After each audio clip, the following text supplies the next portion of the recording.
मित्रांनो नमस्कार. माझं नाव अतुल ठाकूर. तुम्ही बघत आहात लाईव्ह कॅटलिस्टचा आमचा हा यूट्यूब चॅनल.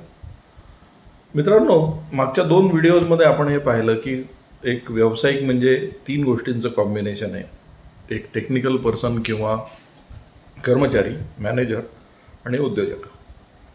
मागच्या व्हिडिओमध्ये मी कर्मचारी किंवा टेक्निकल पर्सन ज्यावेळेस व्यवसाय हँडल करतो त्यावेळेस काय होतं हे पण पाहिलं आपण. मित्रांनो, आता हळूहळू होतं काय माहिती का, आपण त्याच्या पुढे जाऊया. हळूहळू होतं काय, ज्यावेळेस एखादा टेक्निकल पर्सन किंवा कर्मचारी व्यवसाय हँडल करत असतो ना, त्यावेळेस एकतर जसं आपण पाहिलं की तो सगळ्या गोष्टी स्वतःकडेच ठेवतो.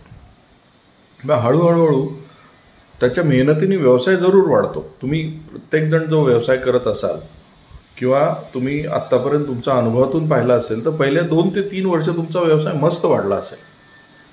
अगदी तुमचं नाव झालं असेल, नातेवाईकात तुमची चर्चा सुरू झाली असेल, तुमचं कौतुक झालं असेल, तुम्हाला रेफरन्सेस मिळायला सुरुवात झाली असेल, 4 पैसे तुम्हाला मिळायला सुरुवात झाली असेल आणि तुम्हाला आपला व्यवसाय चालला बा असं वाटायची वेळ आली असेल. आता जबरदस्त आपण जे ध्येय ठरवलं होतं ते पूर्ण व्हायची वेळ आली. पण मग हळूहळू काय लक्षात येतं की टेक्निकल माणसाला तो सगळीकडे सफिशियंट नाही ठरत. मग त्याला कधी अकाउंट्सकडे लक्ष दिलं तर कुठेतरी दुर्लक्ष व्हायला लागतं आणि त्याला म्हणजे जसं मी म्हणालो की एका डिपार्टमेंटकडे लक्ष दिलं की दुसरीकडे दुर्लक्ष व्हायला लागतं. मग त्याला हळूहळू असं लक्षात यायला लागतं की माझा बिझनेस वाढला आहे, आता मला थोडंसं बिझनेसला एक्सपांड करत असताना माणसं पण सोबत घ्यावी लागते. त्याच्यातला त्यावेळेस थोडासा मॅनेजर जागृत झालेला असतो. मग हा मॅनेजर जो जागृत होतो तो काय करतो, काही लोकांना सोबत घेतो. कारण त्याला आता घरच्यांची पण कुरकुर ऐकायला लागते. तुमच्यापैकी जे 2-3 वर्ष वयोगटामध्ये आहेत व्यवसायाच्या, तुमच्याकडे किंवा ज्यांचं ही फेज गेली आहे, तुम्हाला लक्षात आलं असेल की एका ठराविक स्टेजनंतर घरचे पण साथ द्यायला थोडेसे मागे पुढे बघायला लागतात. ते म्हणतात सारखीच तुम्ही व्यवसायात लक्ष देता, थोडंसं घरात पण लक्ष द्या, आपलं पर्सनल लाईफ काही उरलेलंच नाही आहे. मुलं कुरकुर करायला लागतात, बायको चिडचिड करायला लागते. मग तुम्ही एक दिवस ठरवता आपल्याला व्यवसायामध्ये आता काही माणसं सोबत घेणं आवश्यक आहे. मग तुम्ही काही माणसं सोबत घेता, त्यांना सांगता हे बघ हा असा व्यवसाय आहे, हा सगळा सेट आहे, हा तुला करायचा आहे, मला आता थोडासा वेळ पर्सनली मला वेळ मिळाला पाहिजे. आणि तसं सुरुवातीला होतंही. सुरुवातीला तुम्ही जी काही माणसं घेतली आहेत तो बिझनेस थोडासा तुमची कामं त्यांना वाटून दिल्यामुळे ते करायला लागतात. तुम्हाला थोडासा वेळ मिळायला लागतो, तुम्ही थोडेसे घरी वगैरे रिलॅक्स व्हायला लागता आणि परत तुम्हाला असं वाटायला लागतं की आता बिझनेस चालला बुवा. पण खरी गंमत ही आहे की मॅनेजर जो आहे ना, मॅनेजरच्या क्वालिटीज नीट समजून घ्या. मॅनेजरला काय लागतं, स्टेटस को जसं आहे तसं चालू द्या. दुसरं मॅनेजरचं वैशिष्ट्य काय, प्लॅनिंग, एक्झिक्युशन, कंट्रोल करणं, या सगळ्या गोष्टी त्याच्याकडे असतात. तिसरी गोष्ट मॅनेजरची वैशिष्ट्य काय असतं, त्याला ना माणसं हीच प्रॉब्लेम वाटायला लागतात काही दिवसात. म्हणजे तुम्ही जी माणसं घेतात ती त्याच्या मतानुसार काम करत नाही हे त्याच्या कंटिन्यू डोक्यात असतं आणि त्याला असं वाटतं की माझा परफॉर्मन्स जो काय आहे हा केवळ ही माणसं मला जशी पाहिजे तशी नाही मिळाल्यामुळे ही परफॉर्म करत नाही. आणि होतंही तसंच. काही दिवसात तुम्हाला काही मार्केट कंप्लेंट यायला लागतात, काही जुने कस्टमर कुरकुरायला लागतात, बँकर्स कुरकुरायला लागतात. ते म्हणतात पहिल्यासारखा तुमचा व्यवसाय होत नाही. आणि तुमच्यामधला जो मॅनेजर आहे, जो खऱ्या अर्थाने मॅनेजर नसतोच मुळात, कारण तुम्हाला माहितीच नाही आहे की how to manage the business. तुम्ही जस्ट रिस्पॉन्सिबिलिटीज देऊन टाकलेल्या असतात, मॅनेज काहीच केलेलं नसतं. या परिस्थितीत होतं काय मित्रांनो की तुम्ही जबाबदाऱ्या देऊन टाकलेली लोक जर सक्षम नसतील तर हळूहळू तुम्हाला लक्षात येतं की मी जसा व्यवसाय मॅनेज करत होतो, मी जसा हँडल करत होतो तसं करत होत नाहीये. मग तुम्ही आता 2 गोष्टी मॅनेज करायला लागता, कामं पण तुम्हीच करायला लागता आणि या लोकांना पण सांभाळायला लागतं. म्हणजे आता तुमची स्टेज कुठली आलेली आहे, या मॅनेजरच्या स्टेजला गेल्यामुळे तुम्हाला मॅनेजर काय असतं माहीत नसल्यामुळे तुम्ही माणसंही मॅनेज करताय आणि काम पण करताय. You are technician also, you are manager also. म्हणजे पैसे वाटले चाललेत तुमचे, वेळ पण तुमचा जास्त खर्च होतोय कारण माणसांची डोकं लावावं लागतंय आणि काम पण तुम्ही करताय. तर गंमत बघा, आपण व्यवसाय कशासाठी सुरू केला, वेळ मिळावा, पैसा मिळावा. आता परिस्थिती काय झाली आहे, कामं पण तुम्हीच करताय, पैसा पण तुम्हाला मिळत नाही कारण माणसं वाढली आहेत, तुमच्या जबाबदारी वाढलेल्या आहेत, तिकडे पैसा डिस्ट्रीब्यूट होतो. आता तुम्ही संभ्रमात आहात, माणसं ठेवून काम करायचं की माणसांना काढून टाकायचं आणि स्वतःच परत बघायचं. काही दिवस जे आपण रिअलाईज झालो होतो ते सत्य आहे की माणसांना सोबत घेऊन काम करणं हे मला जमलं नाही किंवा यामध्ये प्रॉब्लेम आला. हळूहळू तुमचा माणसांवरचा विश्वास सोडायला लागतो.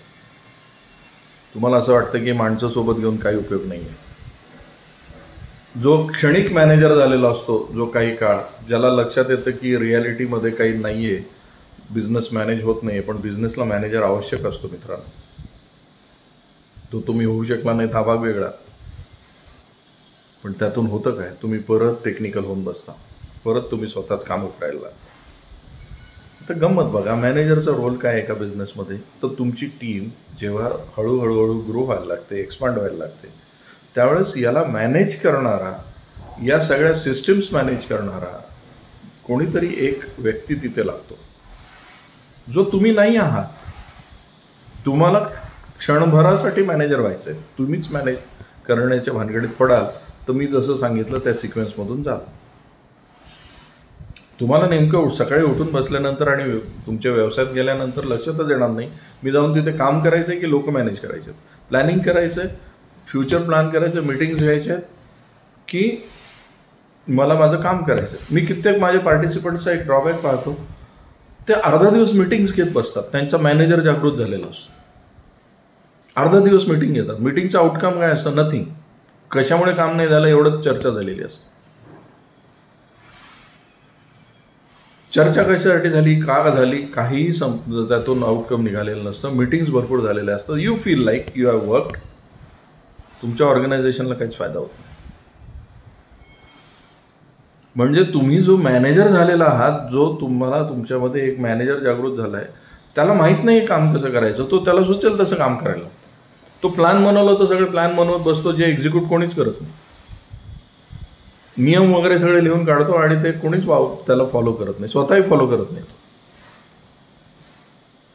आणि मग हा क्षणिक मॅनेजर वैतागून परत कामाला लागतो. तो म्हणतो माझं मी काम बरं, कारण मला हप्ते भरायचे आहेत, मला वेळेवर पैसे द्यायचे आहेत, माझ्या घरचे पैसे मला वेळेवर हे करायचे आहेत, बाकी सगळं जाऊ द्या बाजूला, आता मी परत कामाला लागणं हा एकमेव पर्याय उरलेला आहे.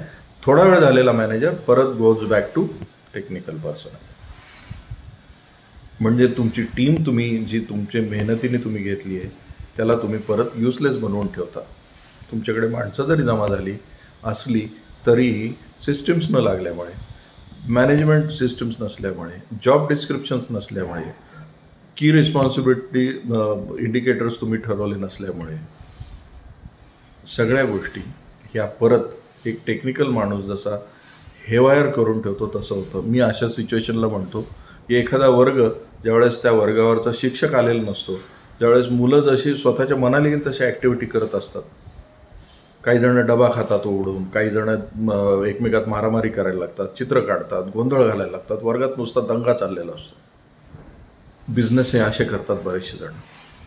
त्यांचा जर बिझनेस बाहेरून पाहिला तर वर्ग शिक्षक नसलेल्या वर्गासारखा दिसत असतो. तिथे काहीच ऑर्डर नसते, सगळा गोंधळ झालेला असतो, वर्ग मात्र भरलेला असतो, शाळा मात्र भरलेली असते, मुलं शाळेत आलेली असतात. टेक्निकली वर्ग भरलेला आहे, शाळा सुरू आहे, आउटपुट काहीच नाही आहे, बिझनेस असाच सुरू झालेला असतो.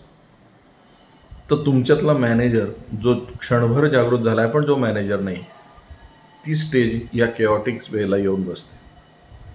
आपण आता तिसऱ्या स्टेजला जाऊया, कारण तिसरी स्टेज खूप महत्त्वाची आहे. या तिन्हीचं कॉम्बिनेशन काय मॅजिक घडवू शकतं याचा एक पण व्हिडिओ बघूया. हा व्हिडिओ आवडला तर याला लाईक करा, शेअर करा, सबस्क्राईब करा. आणि मला माहिती आहे तुमच्यापैकी काही जणांना मी तुमच्याविषयी बोलतोय असं वाटणार आहे. वेकअप स्केलअपमध्ये आम्ही ज्यावेळेस या सगळ्या गोष्टीवर इन लेंथ काम करतो ना, त्यावेळेस बरेच पार्टिसिपंट म्हणतात, सर तुम्ही आमच्याकडे येऊन पाहिलं तर नाही ना, तुम्हाला कसं कळालं आमच्याकडे हेच चाललंय. म्हणजे मी तुमच्याविषयी बोलतोय. धन्यवाद.